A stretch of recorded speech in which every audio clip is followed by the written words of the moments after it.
So, I was thinking the other day about what else? The Boondocks. And I wondered what was the most important lesson or theme that the show had to offer. There's obviously a large amount of different answers that you could come up with for that question, but the first thing that came to my mind was this line from Huey at the end of the Trial of Robert Kelly episode. You do what you can to help black folks, and they make you wonder why you even bother. But they're our people, and we gotta love them regardless.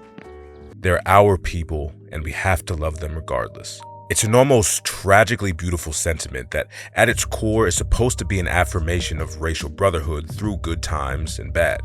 But is it true? Or does it have to be true? Should you feel obligated to support your people no matter what? The obvious example to relate this quote to is the racial one, specifically regarding the black community in America. But I think the question can go a lot deeper than just race. It can be your gender, your generation, your sexuality, your religion, your nationality, your family, which college or high school you went to, which political party you support.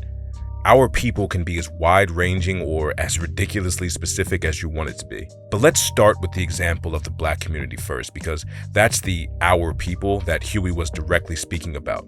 And hey, would you look at that? I'm a black people too. The Trial of Robert Kelly is one of the best and most memorable episodes of the Boondocks for many reasons, but one of the biggest, in my opinion, is that it's one of the greatest examples of a piece of art calling out a community of people for their flaws and deep-seated issues without coming across as being against them. For proof, the very first line of the episode is, "Here's something black people have known for a couple of hundred years. Niggas are crazy."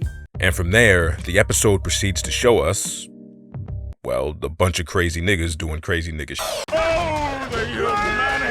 And obviously the Boondocks is a satirical cartoon that embellishes real-world issues for comedic effect. So not everything that is depicted in this episode, or in any other episode for that matter, is 100% accurate to reality. But as someone who was alive and somewhat conscious of current events back in the early to mid-2000s, I can say with absolute conviction that a lot of the shit in this episode was not too far off from how some people were really acting during the R. Kelly trial.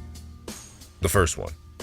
Well, actually, technically the second one if you count that whole, Aaliyah thing, but never mind. The point is that the Boondocks is still pretty realistic and faithful to the subject matter that it pulls from. From Bobby Brown and booty butt cheeks to Uncle Ruckus wanting to hang innocent black men to fat R. Kelly fan lady beating up black activists to a hung jury mad at Tom's white wife. Unlike District Attorney Dubois, who's married to a white woman.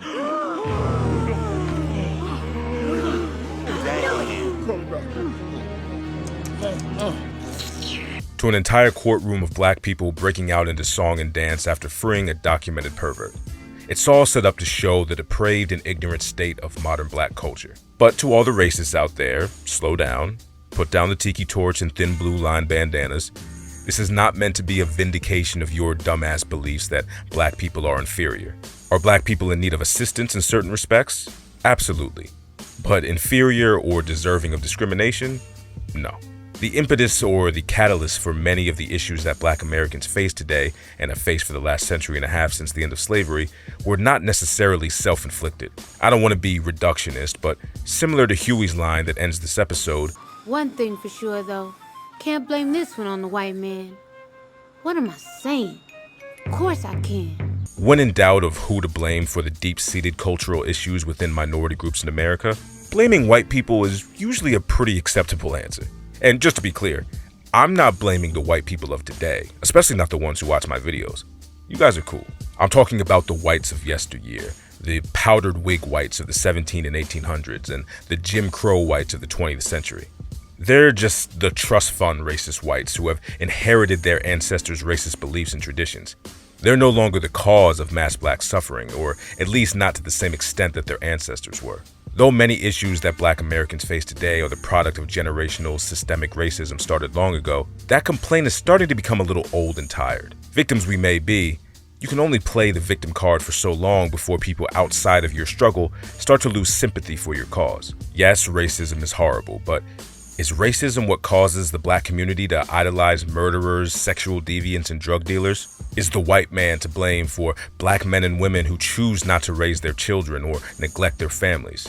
Should the black community as a whole be held accountable for the collective inability to control the worst of us? It's that last question that I really find most interesting.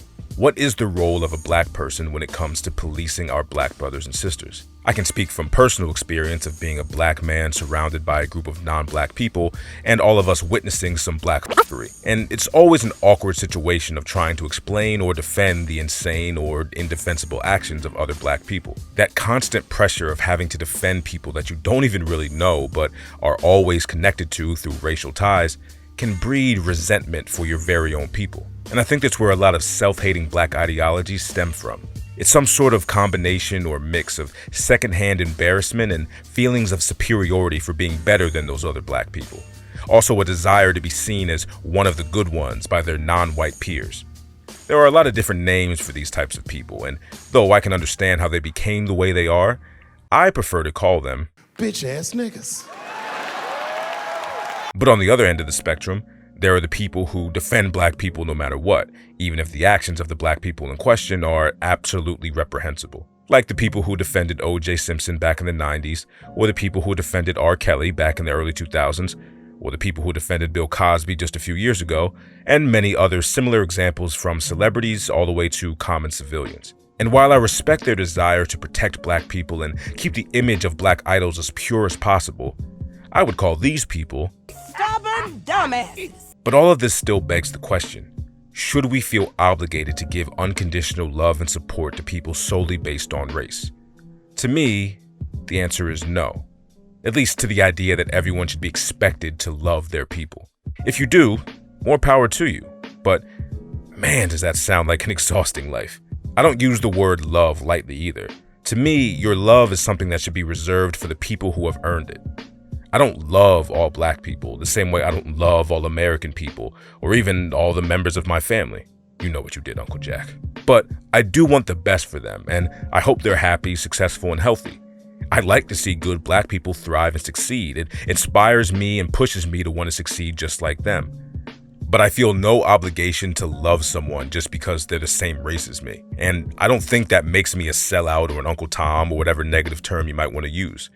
I'm just a man who wants to live free of the labels that other people might place on me, and I don't see anything wrong with that. Huey says that he's often vexed at the actions of his own people, and I think many people born into dysfunctional families or societal groups can resonate with that line. But at the end of the day, it's up to you on how you choose to process those feelings. The topic for this video was a little bit more broad than the types of videos I usually make, but I think the main thing I wanted to get across is that a lot of times in life, you're going to be expected to protect, speak up for, or help people based on connections that you might have with them. This could be family ties, racial ties, or a plethora of any other kind of connections. I think a lot of people just blindly go along with this against their better judgment because they believe in what other people tell them, that they have some sort of duty or responsibility to look out for someone else just based on these ties.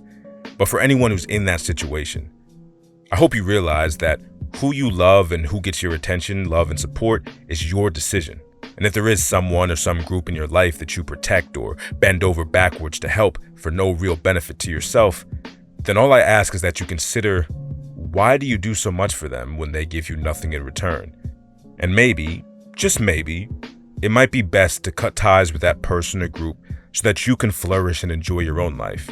It's just like a man much wiser than me once said. Just because a motherfucker come in and read all them black history books, Malcolm X, all this other dumb shit, don't make me your brother's keeper, motherfucker. That's right. That's the Regardless of what someone who might look like you does, nobody should allow the actions of others to reflect poorly back on them. You're your own person, we're all our own people. And I think we could all benefit from ending this idea that people from certain groups are one big hive mind who move and act accordingly together. And even more especially when it comes to such broad groupings as race and ethnicity. Because I can guarantee you, a black person in Montana is not the same as a black person from New York, who is also not the same as a black person from Texas, who is also not the same as a black person from Canada, who is also not the same as a black person from California. We're all different, we're all our own people, and we should start acting like it. You don't have to love your people. You just have to respect them and try to do your best to not hurt them. To me, that's the best that we could reasonably ask for.